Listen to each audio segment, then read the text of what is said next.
বিসমিল্লাহির রহমানির রহিম। আসসালামু আলাইকুম ওয়া রাহমাতুল্লাহি ওয়া বারাকাতুহু। আজ আমি একজন দাম্ভিক দরবেশের দাম্ভিকতার করুণ পরিণতি সম্পর্কে একটি সুন্দর গল্প আলোচনা করব। গল্পটি যদি ভালো লাগে তাহলে লাইক, কমেন্ট ও সাবস্ক্রাইব করতে ভুলবেন না। হযরত ঈসা আলাইহিস সালামের সময়ে ফিলিস্তিনে একজন প্রসিদ্ধ দরবেশ বাস করত। সে হযরত ঈসা আলাইহিস সালামের এমন প্রিয় পাত্র ছিল যে তিনি স্বয়ং কখনো কখনো তার খানকায় গিয়ে তাকে সৎ উপদেশ দিতেন। তৎকালে ওই অঞ্চলে একজন কুখ্যাত নরঘাতক দস্যুও বাস করত।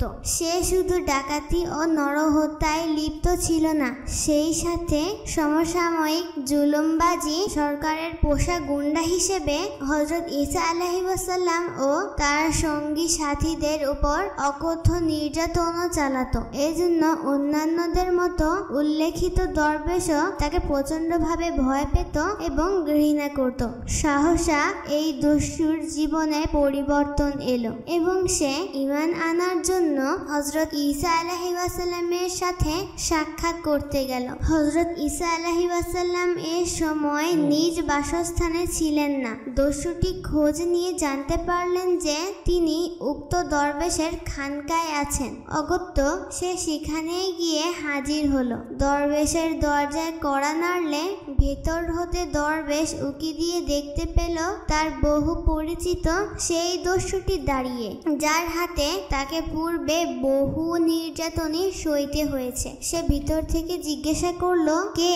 দস্যুটি জবাব দিল, আমি অমুক। আমি আল্লাহর নবী হযরত ঈসা আলাইহিস সালামের সাথে দেখা করতে চাই। আমি ঈমান আনতে চাই। হযরত ঈসা আলাইহিস সালাম ভিতরেই ছিলেন। তিনি দরবেশকে বললেন, দরজা খুলে ওকে আসতে দাও। কিন্তু দরবেশটি হযরত ঈসা আলাইহিস সালামের আদর ও স্নেহ পেয়ে দাম্ভিক ও একগুঁয়ে হয়ে উঠেছিল। সে হযরত ঈসা আলাইহিস সালামের সাথে বাক বিতণ্ডতা শুরু করে দিল। তাকে এই বদলোকটির সাথে সাক্ষাৎ না করতে অনুরোধ করলো। হযরত ঈসা আলাইহিস সালাম তাকে যতই বুঝান, সে যতই খারাপ থাকুক, এখন ভালো হতে এসেছে, তাকে সুযোগ দিতে হবে। দরবেশ ততই একগুঁয়ে হয়ে ওঠেন। সে বলল, এই লোকটি এত পাপী যে আল্লাহর নবী ও তার মতো দরবেশের সাথে দেখা করারও অযোগ্য।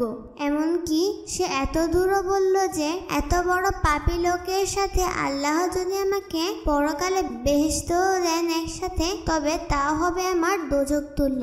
অতঃপর দরবেশের অনড় মনোভাব দেখে হযরত ঈসা আলাইহিস সালাম ওহীর নির্দেশ পেয়ে ঘর হতে বের হয়ে আসলেন এবং বাইরে একটি গাছের নিচে বসে দস্যুকে তওবা করালেন ও ইসলাম গ্রহণ করালেন। এরপর হযরত ঈসা আলাইহিস সালামের নিকট একটি ওহী নাজিল হলো। হযরত ঈসা আলাইহিস সালামকে আল্লাহ নির্দেশ দিলেন, ওই দরবেশকে জানিয়ে দেন যে আল্লাহ তার মনের আশা পূরণ করার প্রতিশ্রুতি দিয়েছেন। তাকে ওই নমুসলিমের সাথে একত্রে বেহেশতে বাস করতে হবে না। প্রচন্ড ঘৃণা ও হিংসার দায়ে আল্লাহ তার সকল নেক আমল বাতিল করে দিয়ে তার জন্য দোজখের ফয়সালা দিয়েছেন এবং তওবাকারী আগন্তুকের জন্য বেহেশতের আদেশ দিয়েছেন। গল্পটি ভালো লাগলে চ্যানেলটিকে সাবস্ক্রাইব করার বিনীত অনুরোধ রইল। আসসালামু আলাইকুম ওয়া রাহমাতুল্লাহি ওয়া বারাকাতুহু। আল্লাহ হাফেজ।